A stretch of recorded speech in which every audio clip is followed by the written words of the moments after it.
વડોદરા શહેરના ખંડેરાવ માર્કેટ પાછળ ગેરકાયદેસર દબાણો અને વાહન ચાલકોની દાદાગીરી સામે વેપારીઓએ રોષે ભરાયા છે।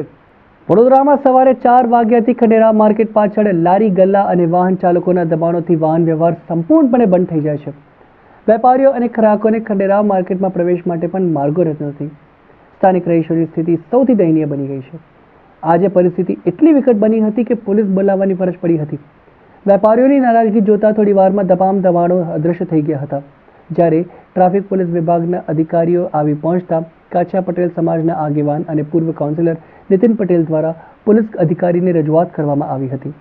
સાચી વાત છે, વેપારીની દાદાગીરી એના કરતાં બી વધારે વેપારીઓને માટે જે લોકો ટેમ્પા લઈને આવતા હોય છે, આઉટસાઇડર હોય છે, એમની દાદાગીરી એટલી બધી વધી ગઈ છે કે પોતે અહીં ગાડી મૂકીને તાળું મારીને જતા રહે।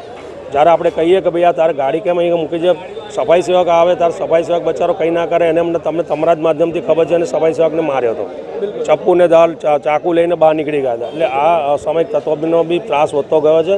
એટલે પોલીસ કમિશનરશ્રીને બી હું અરજી લખવાનો છું કે આ બધા ત્રાહિમાન લોકોને આ વેપારીઓથી બચાવો। વેપારી કોઈ ખોટા નહીં, વેપાર જે લોકો છે પોતપોતાની દુકાનમાં બેસીને ધંધો કરે છે, એમને લોડિંગ અનલોડિંગ માટે ગાડી આવે છે, ગાડીવાળાની દાદાગીરી છે। એટલે એ ગાડીવાળાની દાદાગીરીને પૂરી કરવા માટે અમે ભેગા થયા।